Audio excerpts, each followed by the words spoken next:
आदेश आदेश में एकतानाथ गुरु योगी तुलसीनाथ जी बापू श्री शनिदेव मंदिर भवनाथ तलेटी गिरनार जूनागढ़ गुजरात। आगे हमने गोरक्षनाथ जी के 4 सूत्र जो अध्यात्म के 4 स्तंभ है उनके बारे में वीडियो में बात की थी। पहला आरंभ, दूसरा देह, तीसरा परिचय और चौथा छोड़ो काम क्रोध अहंकार। तो वो 4 स्तंभ है जो हम अपने जीवन में अपना ले, ऐसे जीने लगे तो हम अपने आप को पा लेंगे।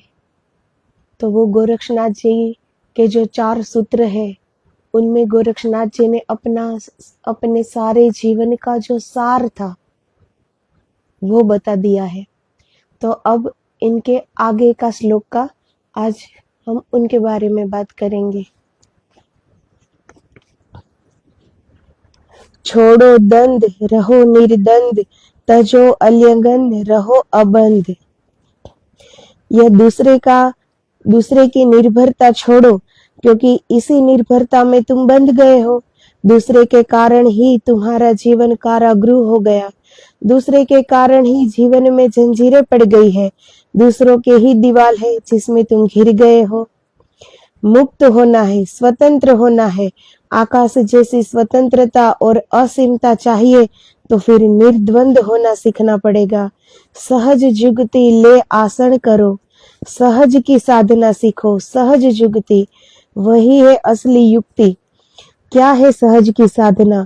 कुछ होना न चाहो, कुछ होने के कारण ही कुछ होने की आकांक्षा में आदमी असहज हो जाता है। जब तुम कुछ होना चाहते हो तो तुम्हारे सामने एक आदर्श हो जाता है कि यह होना है। तो जब हम दूसरों पर निर्भर हो जाते हैं, उलझने तभी हमारे जीवन में हम उलझ जाते हैं पूरे जीवन में, क्योंकि दूसरे व्यक्ति की सोच, विचार, वर्तन सब कुछ उनका अलग होगा। दूसरा व्यक्ति वो हमेशा एक दूसरा ही रहेगा। हम उसे अपने जैसे बनाना चाहे तो नहीं बन सकता। तो उलझन कहाँ पैदा होती है कि हम जिसे अपना मानते हैं उससे हम इतनी अपेक्षाएं बांध लेते हैं उनके साथ कि ये ऐसे ही बोलना चाहिए, ऐसे ही वर्तन करना चाहिए, ऐसे ही रहना चाहिए। तो यही उलझन जीवन को उलझा देती है पूरी तरह से। तो निर्भर नहीं रहना चाहिए। हाँ, हम समाज में रह रहे हैं, संसार में रह रहे हैं, एक दूसरे से तालमेल बिठाकर जीवन को जीना होता है। लेकिन जहाँ अपेक्षाएं है एक दूसरे से कि यही करना चाहिए, मैं जो कहूँ वो ही होना चाहिए, ऐसे क्यों बोला, मुझे ऐसा क्यों कहा, ऐसे ही कहना चाहिए, ऐसा ही करना चाहिए, वही उलझने खड़ी रह गई और पूरे जीवन को उलझा देती है। इसीलिए ही जिसने प्रेम को नहीं समझा उनके लिए दूसरी व्यक्ति पर जो निर्भरता है वो एक कारावास जैसी हो जाती है, क्योंकि वहां एक दूसरे को बंधन लगेगा और फिर धीरे धीरे एक दूसरे को बोझ लगने लगते हैं। क्योंकि प्रेम नहीं है। प्रेम होता तो एक दूसरे जैसे भी है वैसे एक दूसरे को स्वीकार है। लेकिन जब हम ये स्वीकार नहीं कर पाते तो उनका अर्थ है कि अभी प्रेम नहीं है। तो दूसरा व्यक्ति जब हमारे जीवन में आता है तो वो एक बंधन का कारण इसीलिए बन जाता है। ऐसा नहीं है कि दूसरा व्यक्ति हमारे जीवन को उलझाने के लिए आया है या दुखी करने के लिए आया है, लेकिन दो अलग अलग व्यक्ति में एक समझ नहीं होती, एक प्रेम नहीं होता, इसीलिए वो एक दूसरे को वो जैसे भी है वैसे स्वीकार नहीं कर पाते और अपना जीवन उलझा देते हैं। ये होता है अहंकार के कारण कि मेरा चलना चाहिए, मैं जो कहूँ ऐसा ही होना चाहिए, मैं जो बोलता हूँ वैसा ही करना पड़ेगा उन्हें। तो ये होता है अहंकार के कारण। इसीलिए गोरक्षनाथ जी कहते हैं कि काम क्रोध अहंकार को छोड़ दो। जब तक ये छूटेगा नहीं तब तक हम प्रेम की दिव्यता को पहचान नहीं पाएंगे। प्रेम की धारा तो हमारे अंदर बह ही रही है, लेकिन हम भीग नहीं रहे हैं। तो ये हमारी भूल है कि जो धारा अंदर बह रही है उसमें हम भीग नहीं रहे हैं। प्रेम का मीठा झरना हमारे अंदर अविरत बह रहा है, फिर भी हमें पता भी नहीं कि प्रेम क्या है। इसीलिए सब उलझने पैदा हो जाती है। तो दूसरे व्यक्ति की हम जब निर्भर हो जाते हैं दूसरे व्यक्ति पर, तो जीवन एक बंधन लगने लगता है, एक बोझ लगने लगता है, एक कारागृह लगने लगता है। इसीलिए गोरक्षनाथ जी कहते हैं सहज जुगति ले आसन करो। ऐसा नहीं कि संसार में साथ जो दो व्यक्ति साथ रहते हैं उनके ही साथ ऐसा होता है, ऐसा नहीं है। लेकिन अध्यात्म में भी हम जो ये सोच लेते हैं दूसरे व्यक्ति कि हमें ऐसा होना है, कि चलो हमें कृष्ण भगवान जैसा होना है, हमें बुद्ध भगवान जैसा होना है, तो हम दूसरे पर ही निर्भर हो गए ना, कि अब हमें ये होना है। हम स्वयं क्या है वो अभी पता नहीं है। स्वयं को पहचानना सबसे बड़ी बात है कि पहले स्वयं को पहचाना जाए। लेकिन हम दूसरों पर निर्भर हो जाते हैं कि हमें बुद्ध भगवान होना है, हमें कृष्ण भगवान होना है, हमें श्री रामचंद्र जी जैसा होना है। तो हमारे सामने हमेशा एक दूसरा व्यक्ति वो हमारी एक जरूरत बन गई है। हालांकि होनी नहीं चाहिए, लेकिन ऐसा हो गया है।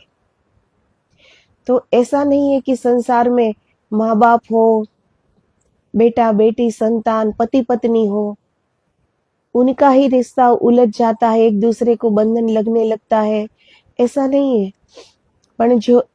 पर जो इस अध्यात्म की राह में आगे बढ़ते हैं और जो दूसरों पर निर्भर हो जाते हैं कि मुझे ऐसा बनना है, तो भी वो बंधन में आ गया।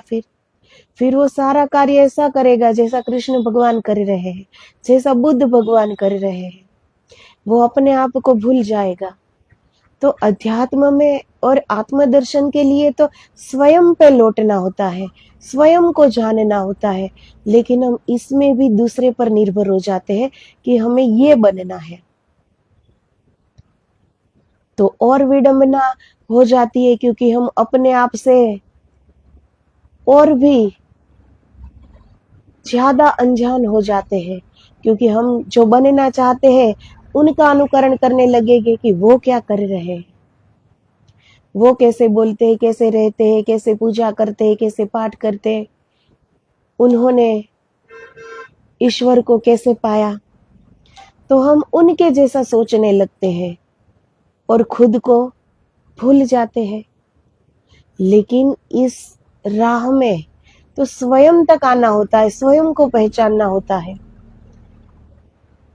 और हम कर कुछ और रहे हैं। हमेशा ही हमें ये आदत लगी हुई है, दूसरी व्यक्ति चाहिए, प्रेम करने के लिए भी दूसरी व्यक्ति चाहिए, क्रोध करने के लिए दूसरी व्यक्ति चाहिए, गुस्सा करने के लिए दूसरी व्यक्ति चाहिए, साथ रहने के लिए दूसरी व्यक्ति चाहिए। अगर अध्यात्म में कुछ बनना भी है तो दूसरी व्यक्ति चाहिए कि उस जैसा बनना है। लेकिन हम स्वयं में परिपूर्ण है, क्योंकि हमारे भीतर पूरा परमात्मा उतरा हुआ है, पूरा परमात्मा हमारे अंदर विराजमान है। फिर दूसरी व्यक्ति, और यहाँ दूसरा है कौन? सारा जगत, पूरी सृष्टि एक ही ब्रह्म तत्व से व्याप्त है, यहाँ दूसरा है कौन? लेकिन ये हम जान नहीं पाते, अभी देख नहीं पाए। इसीलिए हमें सारे जो ये देहधारी जो भी दिख रहा है इस आंखों से, वो हमें दूसरा लगता है। लेकिन इस पूरी सृष्टि में दूसरा कुछ है ही नहीं। पूरी सृष्टि में एक ही ब्रह्म व्याप्त है, लेकिन ये हम समझ नहीं पाते, ये हम जान नहीं पाते, इसीलिए बार बार हमें दूसरे व्यक्ति की जरूरत पड़ती है। अध्यात्म इस राह पे तो कोई अकेला नहीं होता। यहाँ तो जितने संत हो गए हैं और जितने अभी इस पृथ्वी पर है, जितने भी सतलोक में बैठे हैं, उन सब की दृष्टि होती है कि ये हमारा ही है, तो उनका भी आशीर्वाद प्राप्त होता है, वो हमारा दिशा सूचन करते हैं। लेकिन घड़ी भर ठहर कर बैठ कर कभी अपने अंदर की आवाज हम सुन सके तो होना ये। लेकिन हम दूसरों की बातें सुनने के लिए तो तत्पर रहते हैं, लेकिन हमारे अंदर से जो आवाज आती है वो हम अगर कभी सुन भी लिया तो अनसुना कर देंगे। ज्यादातर तो सुनते ही नहीं है कि अंदर से क्या आवाज आ रही है, क्या कह रही है हमारी चेतना, क्या कह रहा है हमारे अंदर विराजमान परमात्मा, क्या कह रहा है हमारे अंदर की शक्ति। वो हम ज्यादातर सुनते ही नहीं, और अगर सुन ली तो उसे हम अनसुना कर देते हैं। तो अध्यात्म में भी हमें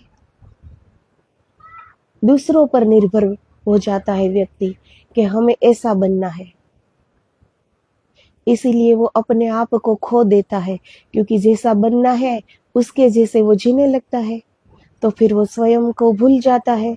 और यहाँ तो स्वयं को पाना है, स्वयं के भीतर उतर कर स्वयं को पाना है, स्वयं का आत्मदर्शन करना है।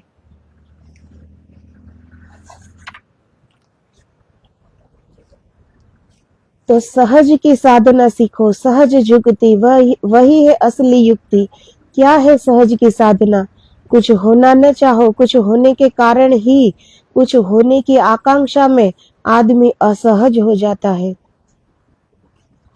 जब तुम कुछ होना चाहते हो तो तुम्हारे सामने एक आदर्श हो जाता है कि यह होना है। जैसे समझो कि तुम बुद्ध भगवान होना चाहते हो, तो फिर क्या होगा? तुम अगर बुद्ध होना चाहते हो तो तुम बुद्ध का अनुकरण शुरू कर दोगे, तुम यही भूल जाओगे कि मैं कौन हूँ, तुम बुद्ध भगवान का ही आचरण करने लगोगे। अगर तुम महावीर भगवान होना चाहते हो तो तुम महावीर भगवान जैसे नग्न खड़े हो जाओगे। यह तुम्हारी निजता न हुई, तुम कुछ होना चाहते हो, कोई आदर्श तुम्हारी जीवन में आया कि तुम झूठे हुए। जब हम आदर्श बना लेते हैं वहां तक ठीक है कि कोई आदर्श है, किसी से हम अच्छी बात सीखी और अपने जीवन में उसे अप्लाई किया, वहां तक ठीक है।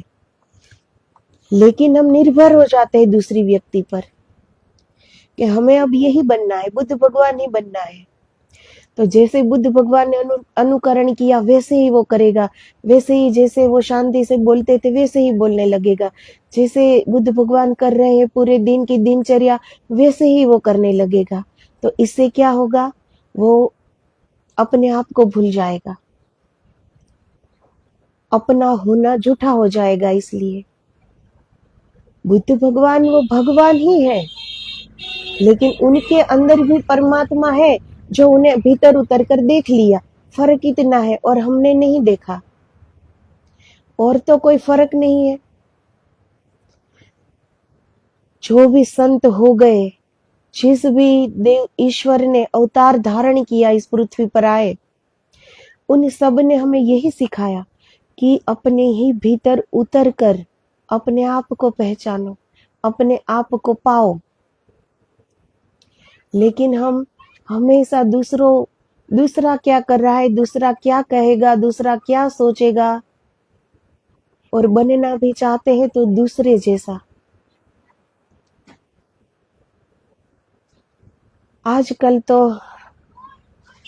कोई अच्छा दिख जाए तो भी मन में ऐसा हो जाता है कि भगवान ने हमें भी ऐसा ही बनाया होता तो अच्छा होता। हम वहां भी भगवान की भी भूल निकाल देते हैं। स्वयं पर कोई मान ही नहीं करता, लेकिन स्वयं की कितनी गरिमा है। हमारे अंदर पूरा परमात्मा विराजमान है, अपनी सारी शक्ति के साथ, अपनी सारी ऊर्जा के साथ। फिर हम बाहर क्यों उलझ जाते हैं? क्यों दूसरे जैसे बनना चाहते हैं? क्यों सहज नहीं रहना चाहते कि जैसा ईश्वर ने हमें बनाया है वैसा हम राजी है? उनके अंदर भी ईश्वर है, हमारे अंदर भी ईश्वर है। फर्क क्या है? फर्क ये है कि संतों ने अपने अंदर उतर कर, अपने भीतर उतर कर अपने आप को पा लिया, अपने आप को पहचान लिया।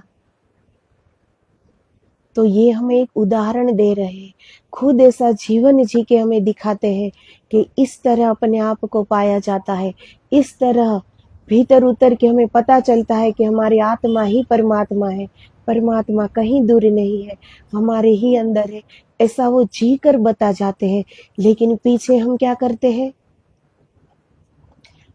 जो उन्होंने बताया वो नहीं करते, लेकिन हम फिर उनको आदर्श बना लेते हैं कि उन्होंने क्या किया ऐसा करने लगते हैं, उनका अनुकरण करने लगते हैं। तो संत जो करते हैं वो नहीं करना चाहिए, संत जो कहते हैं वो करना चाहिए। लेकिन हम वो जो करते हैं वो करने लगते हैं, इसलिए अपने आप से दूर हो जाते हैं। फिर कब पहचान पाएंगे हम अपने आप को? हम तो अपने आप से फिर दूर ही होते जाएंगे, दूर ही होते जाएंगे कि मुझे तो ये बनना है। तो उनके जैसा ही अनुकरण, आचरण, वर्तन, शब्द, व्यवहार, वर्तन सब उन जैसा। तो फिर अपनी जिंदगी तो बिल्कुल झूठी ही हो गई ना, कि मैं तो कुछ हुई नहीं। तो परमात्मा ने हमें भी जीवन दिया है, व्यर्थ तो नहीं दिया है। तुच्छ बनकर जियो ऐसा भी नहीं कहा है। एक संत में जितनी इंद्रियां होती है, जितनी शक्ति होती है, जितनी ऊर्जा होती है, उतना ही हमारे पास है। ईश्वर ने तो कोई भेद रखा नहीं कि उनमें कोई ज्यादा तत्व दे दिए और हमें कुछ कम तत्व दे दिए। तो फिर दूसरे जैसा हमें क्यों बनना है? वो भी अपने आप को अपने अंदर उतर के उसने अपने आप को पा लिया, वैसे ही हम अपने अंदर ही उतर कर अपने आप को पा सकते हैं ना। तो जो ये अनुकरण करते हैं वो दूसरों पर निर्भर हो जाते हैं, और जो निर्भर होते हैं वो कभी असीम की पहचान नहीं कर पाता, क्योंकि वहां बंधन हो जाता है, वहां स्वतंत्रता है ही नहीं, वहां एक बंधन है। जैसे एक पंखी को पिंजरे में हम पूर दे तो वो उनका बंधन है, अब वो पिंजरे में ही रहेगा, दाना पानी खाना सब मिल जाएगा, लेकिन छूट गया पूरा आसमान की संभावना थी कि वो पूरे आसमान को नाप ले, लेकिन उनका जीवन एक पिंजरा बन के रह गया। तो ऐसा ही हम हमारे साथ करते हैं कि दूसरा जैसा बनना है हमें, तो अपने जीवन को बिल्कुल झुटला देते हैं और दूसरा जो करता है ऐसा हम करने लगते हैं। इसीलिए एक तो हम खुद से दूर हो जाते हैं, और दूसरा स्वयं के अंदर स्वयं को पहचान नहीं पाते, आत्मदर्शन कर नहीं पाते।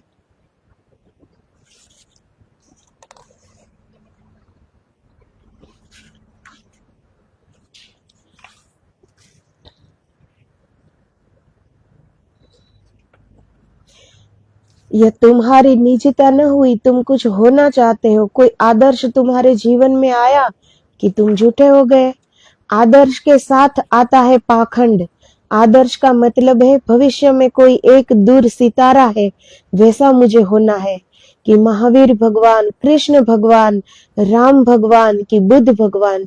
और तुम्हें पता है बुद्ध भगवान दोबारा नहीं हुए, कोई दूसरा व्यक्ति बुद्ध भगवान जैसा नहीं हो सकता, होने की जरूरत भी नहीं है, न कोई दूसरा महावीर भगवान कभी होता है। तुम ही होने को पैदा हुए हो, कुछ और होने को पैदा नहीं हुए हो। और बुद्ध भगवान भी इसीलिए बुद्ध वो बुद्ध भगवान हो सके कि उन्होंने कृष्ण होने की चेष्टा नहीं की थी। अब बुद्ध भगवान भी बुद्ध भगवान क्यों हो सके? क्योंकि उन्होंने कोई निर्भरता नहीं की थी किसी पर कि मैं कृष्ण भगवान जैसा बन जाऊं, वरना वो अपनी निजता खो देते, फिर वो बुद्ध भगवान नहीं बन पाते। लेकिन उन्होंने अपनी निजता को पहचाना, अपने आप को पहचानने के लिए अपने भीतर उतरे। उनके सामने कोई आदर्श नहीं था कि मुझे ऐसा बनना है, श्री राम जी जैसे बनना है कि कृष्ण जी जैसे बनना है। तो ये होता है स्वीकार कि हे ईश्वर, आपने मुझे जैसा बनाया है मैं इसमें बहुत राजी हूं। पहले अपने आप को स्वीकार करो। अपने होने की एक गरिमा है, एक महत्ता है, लेकिन हमने जानी नहीं है, पहचानी नहीं है। इसीलिए हमें दूसरों की गरिमा दिख जाती है कि ये कितने महान है, दूसरों की महानता हमें दिख जाती है, लेकिन हमारे जितना उनके अंदर है उतना ही हमारे अंदर है, हम भी वो कर सकते हैं। दूसरों से हमें सीख लेनी चाहिए कि हाँ, बुद्ध भगवान ने ध्यान के द्वारा अपने भीतर उतरे और खुद को पा लिया, वैसे हम भी पा सकते हैं। लेकिन ऐसा नहीं करना चाहिए कि उनका एक अंधा अनुकरण, कि अब वो जैसे बैठते हैं वैसे बैठो, वो जैसे चलते हैं वैसे चलो, वो जैसे शब्द बोलते हैं वैसे बोलो। उनसे क्या होगा? उनसे कुछ ना पा सकोगे और खुद से भी दूर हो जाओगे। तो बुद्ध भगवान इसीलिए बुद्ध भगवान बने क्योंकि वो कृष्ण भगवान जैसा बनना नहीं चाहते थे, वो बुद्ध ही बनना चाहते थे। वो अपने आप में परिपूर्णता पा ली उन्होंने।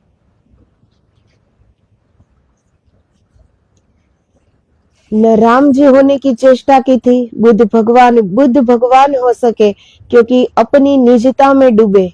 तुम भी बस तुम ही हो सकते हो, अद्वितीय हो तुम। तुम्हारे जैसा न कोई व्यक्ति कभी हुआ है न होगा। परमात्मा पुनरुक्ति करता ही नहीं। परमात्मा कोई टूटा फूटा ग्रामोफोन रिकॉर्ड नहीं है कि वही गाना वही गाना वही गाना चलता रहे। तो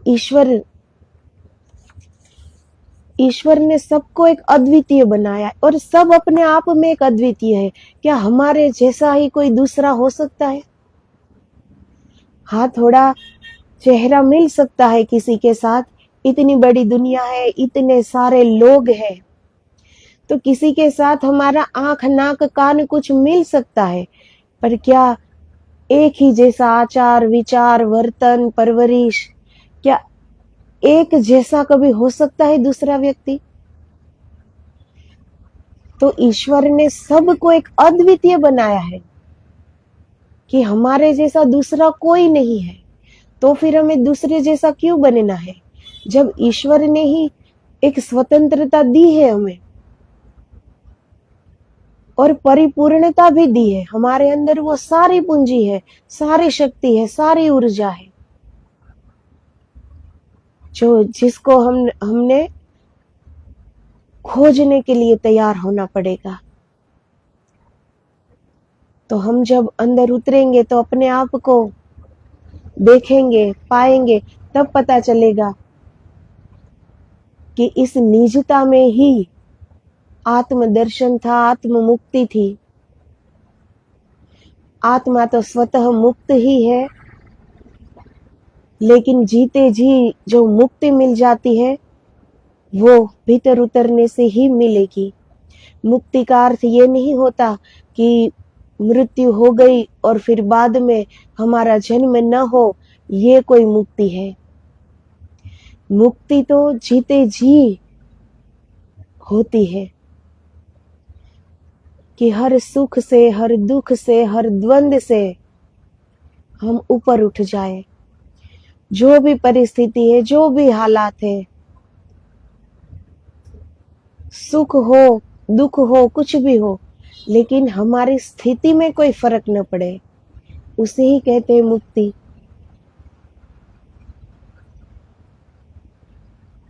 कि दुख का पहाड़ टूट पड़ा है फिर भी हम स्थिर खड़े हैं, बिल्कुल शांत खड़े हैं। दिमाग में अंदर एक विश्वास है कि ये आया है, चला जाएगा।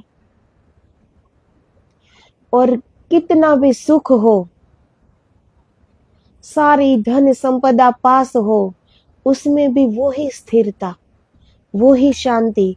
न कोई घमंड, न कोई स्वार्थ, न कोई ईर्ष्या, न बड़ा होने का कोई अहंकार। फिर भी उतनी ही शांति, उतनी ही स्थिरता। इसे कहते हैं मुक्ति। तो अंतर यात्रा स्वयं से स्वयं तक की होती है, लेकिन हम दूसरों पर पहुंच जाते हैं। इसीलिए ये यात्रा का हम आरंभ ही नहीं कर पाते, क्योंकि हम दूसरे व्यक्ति की जिंदगी देखने लगते हैं कि वो क्या करते हैं, और ऐसा हम करने लगते हैं, तो खुद की निजता हम खो बैठते हैं।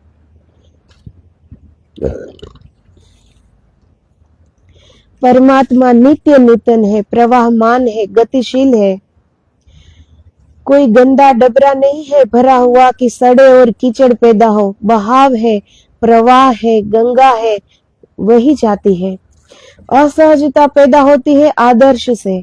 मनुष्य पाखंडी हुआ, असहज हुआ, जटिल हुआ आदर्शों के कारण। लोग सिखा रहे हैं कि एक दूसरे को, माँ बाप सिखाते हैं बच्चों को, ऐसे हो जाओ कि देखो तुम्हें बनना है बुद्ध भगवान जैसा, राम भगवान जैसा, कि बनना है कृष्ण भगवान जैसा, कि बनना है ऐसा। कोई माँ बाप अपने बच्चों को नहीं कहते कि तुम ही बनना है। बचना, इन वचनों से बचना कि तुम्हें कुछ और बनना है। जो भी संत हो गए हैं सुंदर थे, महिमापूर्ण थे, मगर उनसे कोई एक बात सीखनी हो तो यही सीखना कि वे अपनी निजता में जिए। तो माँ बाप भी अपने बच्चों को ये नहीं कहते कि अपनी निजता में जियो, तुम जैसे भी हो वैसे जियो, अपने आप में जियो। तुम्हारे जैसा और कोई नहीं है इस दुनिया में। ईश्वर की यहाँ हर एक कृति अद्वितीय है, उनके ही जैसा दूसरा कोई पात्र है ही नहीं। यहाँ सब मात्र एक, वो एक ही है, और वो स्वयं पूर्ण है, लेकिन हमें पता नहीं है। तो कोई माँ बाप अपने बच्चे को हमेशा एक आदर्श सामने रख देते हैं कि तुम्हें ऐसा बनना है। बच्चा अपने आप को भूल जाता है और उन जैसा बनने लगता है। इससे क्या बढ़ता है? पाखंड बढ़ जाता है, क्योंकि वो ऐसा है नहीं, लेकिन उन जैसा बनना है। तो वो कैसे बोल रहा था ऐसे बोलना पड़ेगा, वो कैसे चल रहा है वैसा चलना पड़ेगा, वो कैसे जी रहा है वैसे जीना पड़ेगा, वो क्या क्या त्याग कर रहा है ऐसा करना पड़ेगा। अब अंदर से तो कोई एक दूसरे जैसा होता नहीं, तो वो अंदर से ऐसा करना नहीं चाहता, पर ये जबरदस्ती कर रहा है। तो इससे क्या होगा? पाखंड बढ़ेगा। ये एक पाखंड भरी जिंदगी हुई ना, कि जो हम अंदर से है नहीं वो होने की कोशिश कर रहे हैं। अब बुद्ध भगवान ही है, अब दूसरा बुद्ध भगवान नहीं आ सकता। अगर वो ही फिर से जन्म लेके आए तो भी क्या वो उस समय जैसे थे वैसे ही क्या वो हो सकेंगे? वो नहीं हो पाएंगे ऐसे। उनकी बात तो छोड़े, लेकिन एक क्षण पहले हम क्या थे, वो एक क्षण के बाद हम भी वो नहीं रहते। एक क्षण पहले हम क्या सोचते हैं और दूसरे क्षण हम उस सोच पर भी हम टिके नहीं रहते, वो भी बदल जाती है। तो ये गंगा की धारा की तरह बहती हुई एक परिवर्तनशील जिंदगी है। तो जो हम दूसरों की तरह ये जीना चाहते हैं उनसे पाखंड बढ़ जाता है। अंदर से हम करना नहीं चाहते, लेकिन करना पड़ता है। क्यों? क्योंकि एक आदर्श बना लिया, माँ बाप ने सिखाया था कि तुम्हें ऐसा ही बनना है, तो अब मुझे ऐसा ही बनना पड़ेगा। बनना नहीं है, बनना पड़ेगा। और इसीलिए पूरी जिंदगी ही एक नाटक बन जाती है, जबकि ये जिंदगी भगवान ने जीने के लिए दी थी, स्वयं को पाने के लिए दी थी। हमारे अंदर जो परमानंद है, ईश्वर ने कितना आनंद हमारे अंदर पहले से भरपूर करके हमें दिया है, लेकिन वो आनंद को कौन ले पाया? कोई कोई विरल आत्मा, जो संत महात्मा, उन्होंने भीतर उतर कर उन परमानंद का वो पहचान पाए, उस आनंद में वो जी सके। बाकी जन्म लेते हैं, मर जाते हैं, पता भी नहीं चलता कि आनंद क्या होता है।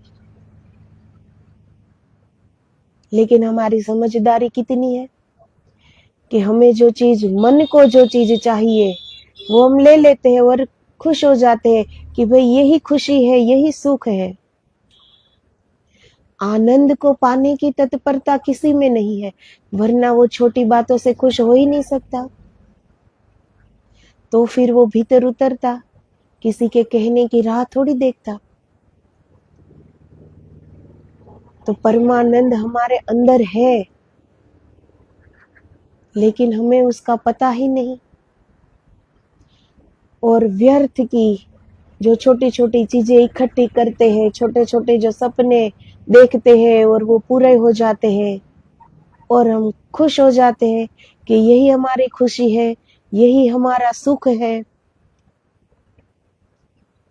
जैसे एक पंछी पिंजरे में है, वैसे ही हमारी जिंदगी की इतने ही मायने हैं, इतना ही दायरा कि बस यही सुख है, यही खुशी है। इससे आगे आगे जाके परमानंद क्या है, वो किसी ने सोचा भी नहीं होगा। क्यों? क्योंकि पाया नहीं, देखा नहीं। वो हमारे ही अंदर है। चीज तो हम बाहर से लेने जाएंगे ना, तब खुशी मिलेगी, लेकिन आनंद तो कहीं लेने भी नहीं जाना पड़ता, वो तो हमारे ही अंदर है। लेकिन किसी ने नहीं जाना, किसी ने नहीं पाया, और किसी की आतुरता भी नहीं वो आनंद पाने की, क्योंकि उसने अपनी जिंदगी का दायरा बना रखा है कि यही सुख है, यही खुशी है। इसीलिए कोई उस दिशा में पैर नहीं रखता। और सबके पास क्या बहाने हैं? मन नहीं लगता। ध्यान करते हैं, कोई कोई तो कहता है कि नींद नहीं आती, ईश्वर का नाम लेने लगते हैं तो नींद आ जाती है। तो उनके लिए ईश्वर क्या है? एक नींद की गोली कि खानी भी नहीं पड़ती, बस 2-5 नाम लो और सो जाओ।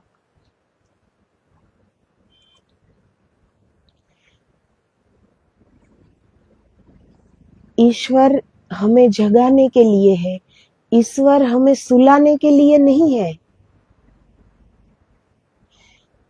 होश पूर्वक जीना ही जीवन होता है।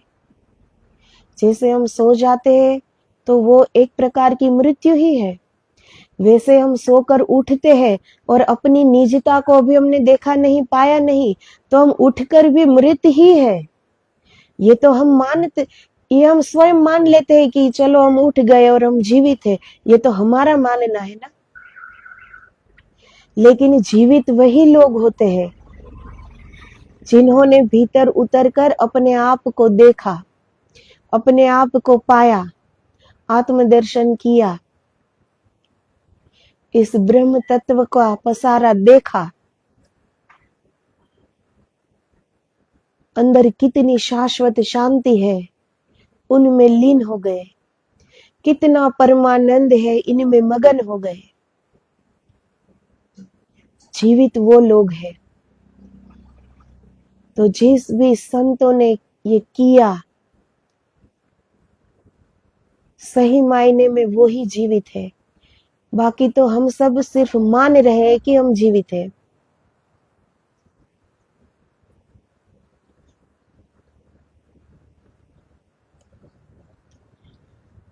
तुम भी अपनी निजता से जीना, आचरण मत करना, अनुकरण मत करना। अनुकरण और आचरण आदमी को झूठा कर देते हैं, क्योंकि द्वंद्व पैदा हो जाता है। अब माँ बाप अपने बच्चे को एक आदर्श दे देता है कि तुम्हें ऐसा ही बनना है, फिर बच्चा उनके जैसा अनुकरण, इनके जैसा आचरण करने लगता है। अंदर से नहीं करना होता, लेकिन बाहर से करना पड़ता है। तो उनकी जिंदगी में क्या होगा, एक अशांति हो जाएगी, एक द्वंद्व हो जाएगा। अंदर से ना हो रही है कि ऐसा नहीं करना है, लेकिन आदर्श सामने है कि नहीं, वो जैसे बोलता है वैसे ही बोलना है, वो जैसे पूजा पाठ कर रहा है वैसे ही करना है। अब अंदर से ना आ रही है कि ऐसा नहीं करना है, क्योंकि वो अपने आप में, सबकी अपनी एक जिंदगी है ना। ईश्वर ने सबको एक स्वतंत्र जीने के लिए ही बनाया है। यहाँ कोई किसी पर निर्भर नहीं है, सब अपने अपने कर्म लेकर आए हैं यहाँ। उन्हीं कर्म के अनुसार सबकी सोच होगी, सबका विचार होगा। वो विचार हम, दूसरों के विचार हम थोप सकते हैं, पर क्या किसी को पता है कि वो मान भी रहा है कि नहीं सामने वाला? इस दुनिया में हर अच्छी चीज कही जा चुकी है, कुछ भी बाकी नहीं रहा। लेकिन क्या हम सबकी, अब कहीं कथा हो रही है समझो, तो कथावाचक सबको, चाहे जितनी भी भीड़ हो, जितनी भी, एक ही कथा सुनाएंगे ना। लेकिन उनमें से कौन होगा जो अपने जीवन में अमल में रखेगा? वो सिर्फ सुन लेते हैं। जितना हमारा भारत भूमि हमारी संतों की पावन भूमि है कि देवता भी तरसते हैं इस भूमि में जन्म के लिए, ऐसी हमारी भूमि है। इतने संत हुए, इतने ईश्वर ने अवतार धारण किए, लेकिन कौन उनके जैसा बना, कौन उनके आदर्शों पे चला? उन्होंने जो कहा वो किसने किया? आज भी संत चिल्ला चिल्ला कर कहते हैं, उनको कोई जरूरत नहीं होती है कहने की, वो अपना समय व्यर्थ में क्यों बिगाड़े? लेकिन फिर भी संत एक दया करते हैं, करुणा करते हैं, इसीलिए वो हमें समझाते हैं।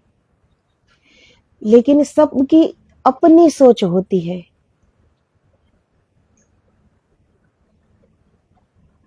हमें ऐसा लगता है कि हमने ऐसा कहा तो सामने वाले ने हाँ कह दिया कि हाँ बराबर है, तो वो हमारी बात से सहमत हो गया, ऐसा हमें लगता है। ऐसा होता नहीं है वास्तव में। उसने सिर्फ हाँ कह दी बात को टालने के लिए, बाकी उनका अपना एक सोच है, अपनी विचार है,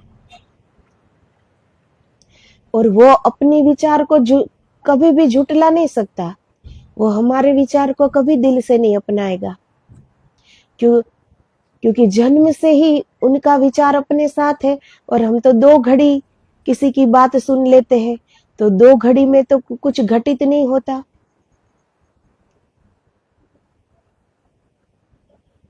सदगुरु की जब कृपा हो जाए तो 1 घड़ी भी बहुत बड़ी होती है, इतने में घटना घट जाती है और हम अपने भीतर उतर जाते हैं। लेकिन पास में सदगुरु हो तो, गुरु तो बहुत मिल जाते हैं, संसार में भरे पड़े हैं, लेकिन सदगुरु जिनके पास हो,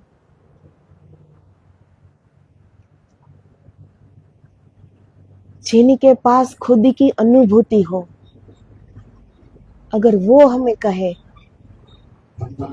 तो वो बात हमारे दिल पर चोट कर जाती है कि नहीं, ये बात सही है। इसमें हम हमारे सोच विचार को आड़े नहीं लाते, इसमें हम प्रश्न नहीं कर सकेंगे। क्यों? क्योंकि अनुभूति की बात की है, सिर्फ अपनी जीवा से कोई शब्द नहीं बोले सदगुरु ने, पर अपने अनुभव की वाणी बोली है, अपनी अनुभूति की बात कही है। तो ऐसे सदगुरु जब मिल जाए तो वो करे वैसा नहीं करना है, लेकिन सदगुरु जो कहे उस वचन पर चलना है। संत क्या कर रहे वो तो हमें देखना भी नहीं चाहिए, वो उनकी लीला होती है कि वो क्या कर रहे हैं, वो हमारे समझ से परे है। हमारी छोटी सी सोच सदगुरु क्या कर रहे हैं ये कभी नहीं देख पाएगी। ये हमारी सोच में कभी नहीं, हम सोच ही नहीं पाएंगे। सदगुरु 5-5.5 फुट का कोई मनुष्य नहीं है। सदगुरु इतना विराट है, ईश्वर से भी विराट। उन्हें हम अपनी सोच में नहीं समा सकते। तो सदगुरु जो कहते हैं कि ये करो तो बस कर दो, पर वो क्या कर रहे हैं ये मत देखो। उनकी करनी हमारी सोच से बाहर है, हमारी सोच से बहुत बहुत बहुत ऊपर है। हम समझ ही नहीं पाएंगे कि वो क्या कर रहे हैं। इसीलिए ऐसे सदगुरु भी मिल जाए तो उनके चरणों में समर्पित हो जाना चाहिए, लेकिन ये नहीं कहना चाहिए कि हमें अब हमारा ये आदर्श है तो हमें अब ये बनना है। मैं ये तो नहीं कह सकती कि मैं मेरे सदगुरु तुलसीनाथ जी बापू बन जाऊं। सदगुरु हमेशा सदगुरु रहते हैं।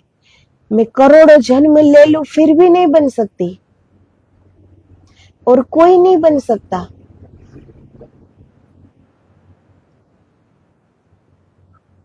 क्योंकि यहाँ सब अपने आप में एक अद्वितीय है, सब अलग। तो निज की निजता पहचानो, दूसरों के रंग ढंग क्यों अपनाना। हमारे ही अंदर हमारी चेतना जागृत है, हमारे ही अंदर से हमें राह मिलेगी। मार्गदर्शक अंदर ही है।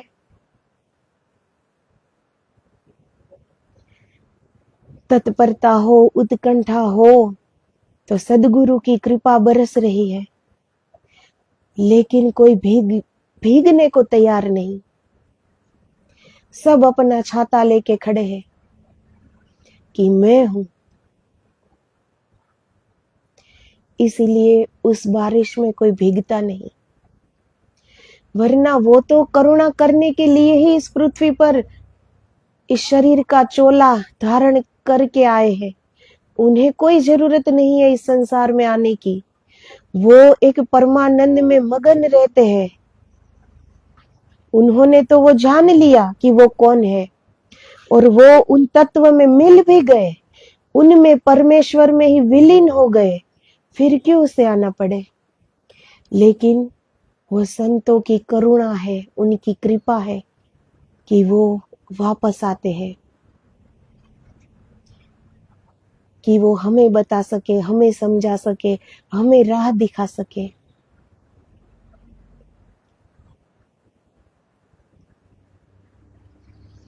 जहां भी जाओ और कोई ये कह दे कि हाँ यही राह है ईश्वर को पाने की, ये कर लो,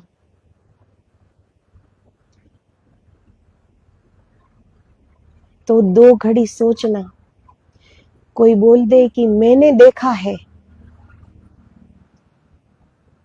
तो 2 घड़ी सोचना, क्योंकि जिन्होंने देखा है, जिन्होंने पाया है, उनके अंदर रत्ती भर अहंकार नहीं होता कि वो हमें बताए कि मैंने ईश्वर को देखा है। वो नामना नहीं चाहता, वो वाहवाही नहीं चाहता कि इसने ईश्वर को देख लिया।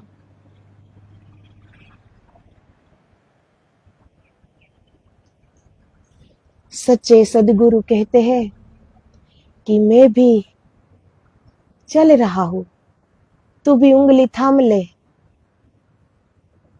हम पहुंच जाएंगे। मैं राह दिखाता हूं तुम्हें।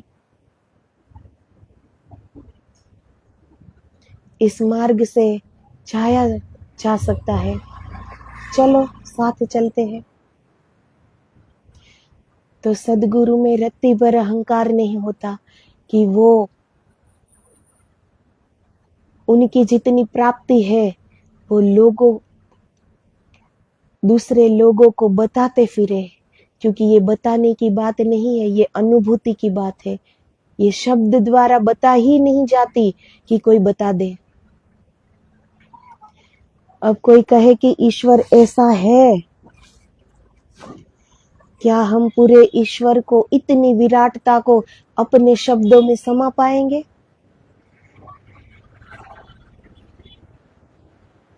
ईश्वर के लिए कोई शब्द नहीं, उनके वर्णन के लिए, उनकी महत्ता के लिए। वो एक अनुभूति है। जब स्वयं दर्शन होगे तब पता चलेगा। तो सदगुरु कभी हमारे सामने कोई रूप नहीं दे देता कि भाई ये 4 हाथ है, ये 8 हाथ है, 3 आंख है, ऐसा ईश्वर है, मैंने देख लिया। वो कहता है कि स्वयं चलो, स्वयं मेहनत करो, मार्ग में दिखाता हूं। स्वयं अनुभूति करो, कौन है, कैसा है, कहाँ है, अपने आप जाओ, अपने आप पाओ। क्योंकि सदगुरु को पता है कि ईश्वर ने वो शक्ति सब में दी है। जो मैं पा सका तो सामने वाला भी, दूसरा भी पा सकता है। जितना सदगुरु में है उतना ही सारी सृष्टि में सबके पास है। तो वो कहेंगे खुद अनुभूति करो, मैं राह दिखाता हूँ। वो हमारे सामने कोई आकार खड़ा नहीं कर देगा कि मैंने ईश्वर को देख लिया, ये ऐसा ईश्वर होता है, और फिर हम हाथ पर हाथ धर के बैठ जाए कि चलो ईश्वर ऐसा होता है, कह तो दिया, अब क्या ढूंढना। लेकिन सदगुरु कहेगा कि खुद चलो, मैं दिखाता हूं, लेकिन स्वयं देखो, स्वयं ठोकरें खाओ, अपने मन से जो दोष भरे पड़े हैं स्वयं मिटाओ। कृपा होती ही है उनकी, उनकी कृपा के सिवा हम कुछ न कर पाए। सदगुरु की कृपा के बिना तो हम एक अच्छी सोच भी नहीं सकते। इतनी करुणा होती है सदगुरु में। लेकिन वो जताते नहीं है कि मैं तेरे साथ ही हूं।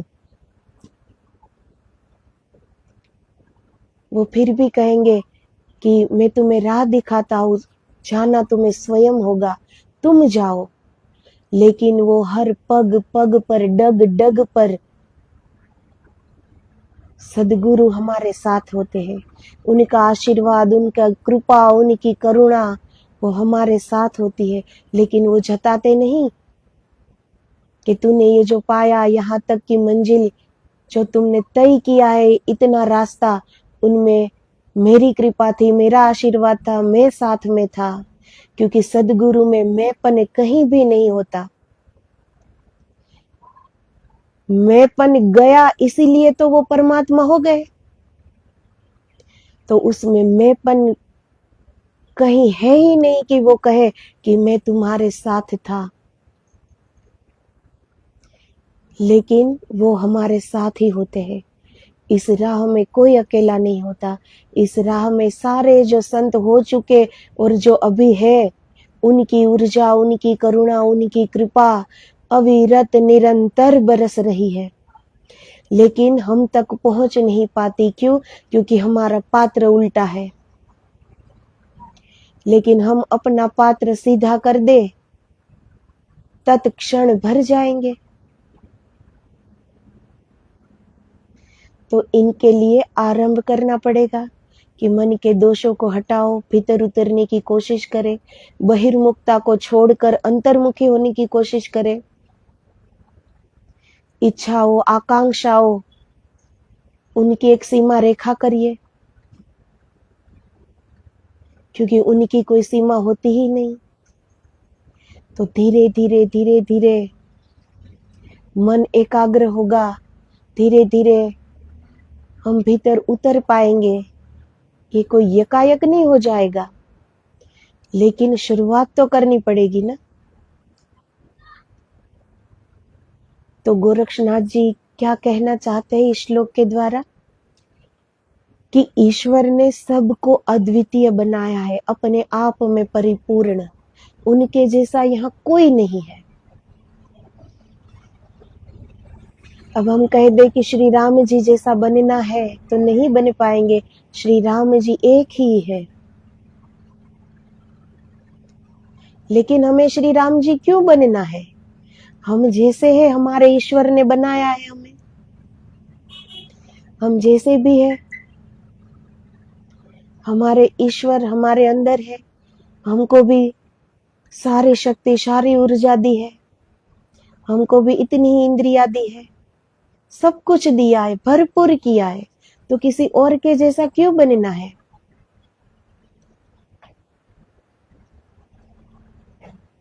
कोई और भी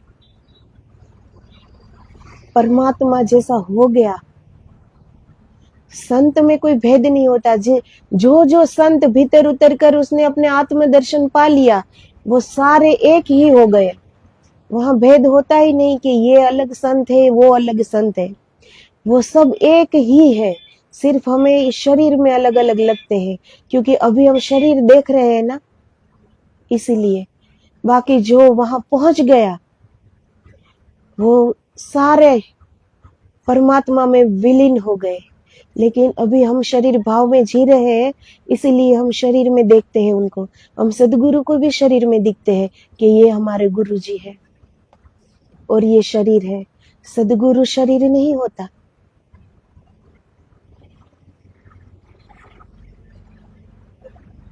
तो गोरक्षनाथ जी क्या कहते हैं कि निज की निजता को पहचानो। तुम स्वयं जैसे हो वैसे स्वीकार करो और फिर पाओ, अपने आप को पाओ। सामने कोई महान संत है, कोई आदर्श है, तो उनसे एक दो बात सीखो कि हाँ, बुद्ध भगवान ने कैसे ध्यान किया, कितनी मेहनत की होगी मन को एकाग्र बनाने के लिए। तो करो। उन सामने वाले से एक दो चीज हम सीख सकते हैं, पर उन जैसा बनना चाहे तो ये नहीं हो सकता। कोई किसी के जैसा नहीं बन सकता। यह सबकी अपनी अपनी विचारधारा है, सबकी अपना अपना कर्म है, और कर्म के अनुसार यहाँ सबको अपना अपना एक पात्र मिला है। तो कोई किसी की तरह नहीं बन सकता। यहाँ सबका अपना एक पात्र है।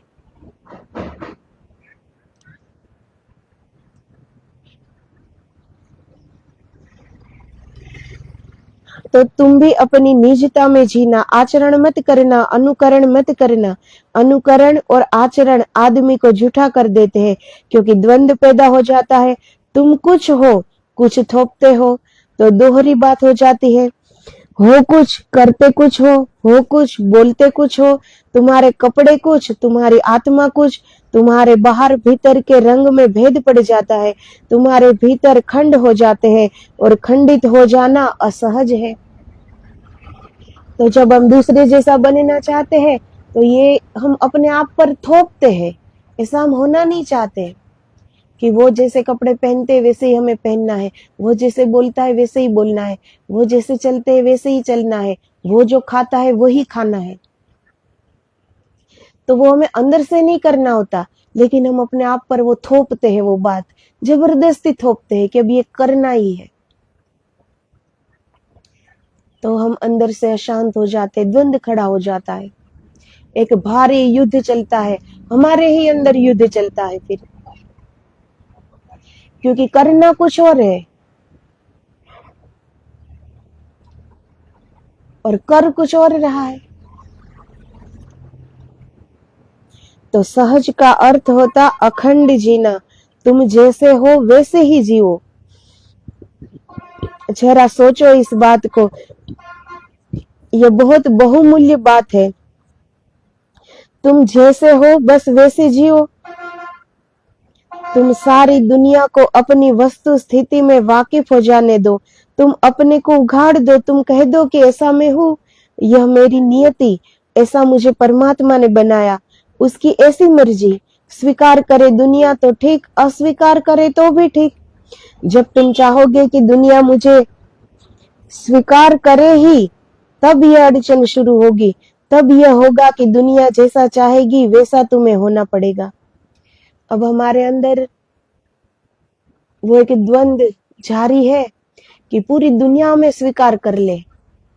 तो सबको पता है कि सब लोग कैसे स्वीकार करेंगे, कि सबको जो अच्छा लगता है ऐसे ही हम जिए, ऐसे ही हम बोले, ऐसे ही हम करें, उनकी हाँ में हाँ मिलाए, तो ही सब अच्छा कहेंगे ना।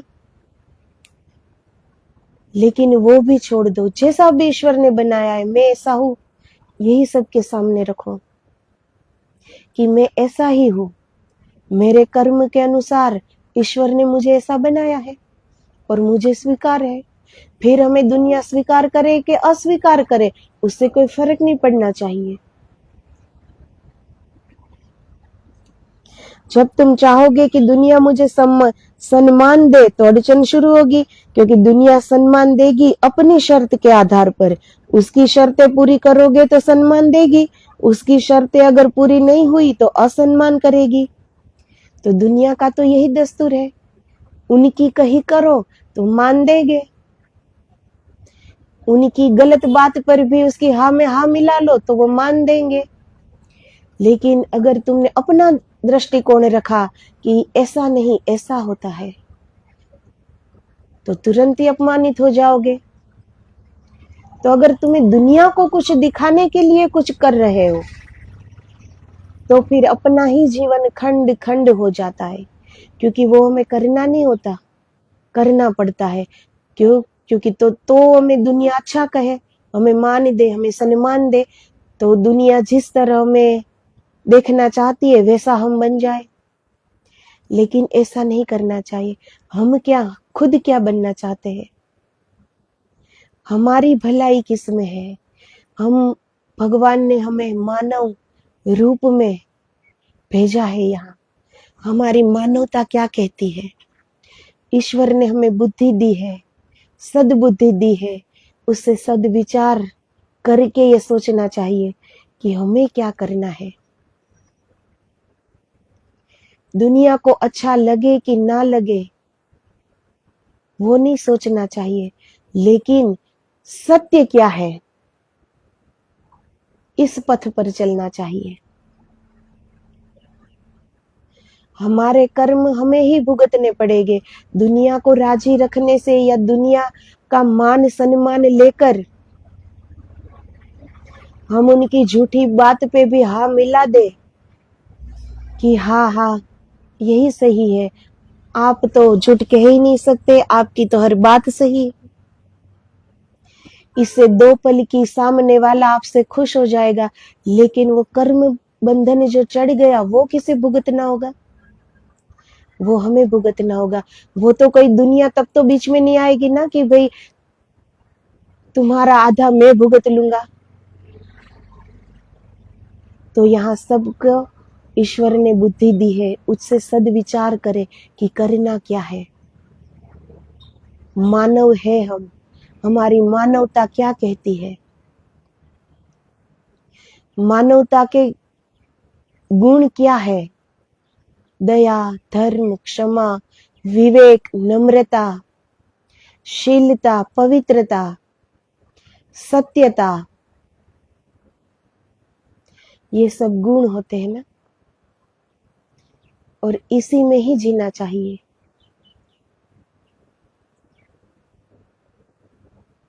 तो जो लोगों को दिखाने के लिए जो लोग जीते हैं, उनका जीवन खंड खंड हो जाता है, क्योंकि वो अपने आप में कभी नहीं आ पाएगा। वो दूसरों की वाहवाही सुनने में बिल्कुल दूसरे को जो पसंद है वैसे करने लगेगा, वैसे जीने लगेगा। तो खुद का जीवन झूठा हो गया पूरी तरह से, क्योंकि उसे पता ही नहीं कि वो खुद क्या चाहता है।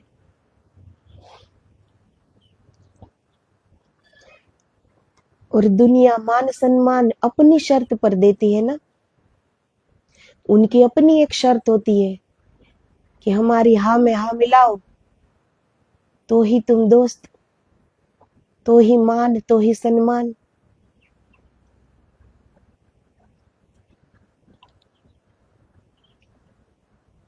जिस आदमी ने कुछ होना चाहा वह भयग्रस्त हो जाएगा। जो भयग्रस्त हुआ कमजोर हुआ। आत्मा खोई उसने कुछ होना मत चाहना, जो तुम पर्याप्त हो। परमात्मा की दृष्टि में तुम अंगीकार हो, अन्यथा तुम होते ही नहीं। उसने तुम्हें स्वीकारा है।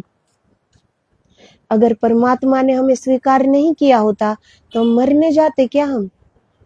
लेकिन हम जी रहे हैं। हमारे अंदर आत्मा परमात्मा के रूप में विराजमान है, हम जी रहे हैं। तो ईश्वर ने हम जैसे भी है वैसा हमें स्वीकार किया है, अंगीकार किया है। फिर लोग कौन होते हैं हमें स्वीकार या अस्वीकार करने वाले? लेकिन ये हमारी कामना, ये हमारी अपेक्षाएं, ये हमारी वाहवाही सुनने की कामना, जो ये हमें किसी और ही रास्ते पर ले जाती है। ईश्वर ने तो हमें जैसे भी हम है अंगीकार कर ही लिया है। ईश्वर को हम स्वीकार है, इसीलिए तुम जी रहे हैं। वरना इसमें से आत्मा निकल जाए, सांसें निकल जाए तो क्या एक सांस भी और ले पाएंगे? क्या हम जी पाएंगे? तो ईश्वर को हम स्वीकार है तो फिर किसी और जैसा क्यों बनना है? हम जैसे भी है ईश्वर को स्वीकार है, अंगीकार कर लिया उन्होंने, फिर दूसरों जैसा क्यों बनना है?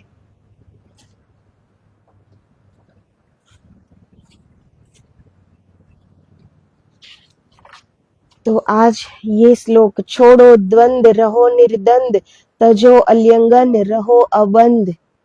इस श्लोक का ये अर्थ था, अबंध रहो। संसार में रहते, समाज में रहते हैं, ऐसा नहीं कि सबको छोड़कर जंगल में भाग जाए। सबके बीच में रहते हुए भी अलिप्त रहो। जैसे कमल कीचड़ में रहकर भी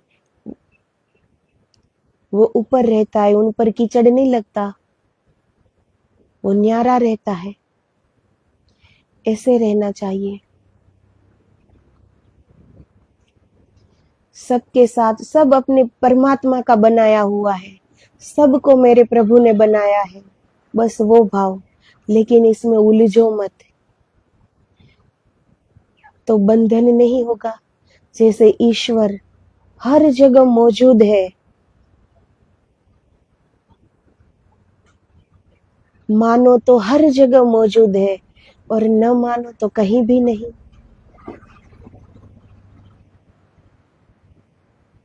इस तरह जीना चाहिए। ये ईश्वर भी यही सिखाते हैं ना। इस दृष्टांत के द्वारा यही अब हमें सीखना मिलता है कि हम संसार में रहकर भी ऐसे ही जिए, कि हम कहीं भी नहीं है। हम कहाँ हैं?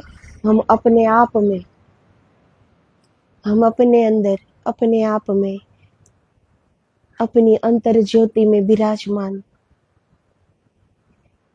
हमारे ही अंदर जो शाश्वत शांति है, उस शांति में लीन। हमारे ही अंदर जो परमानंद है, उस प्राप्ति में मगन।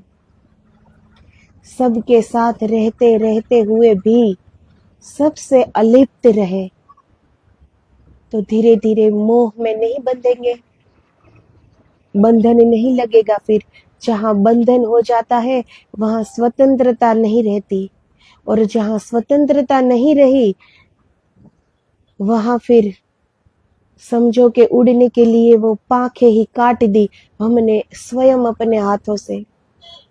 उड़ने के लिए पूरा अंबर है, पूरा आसमान है,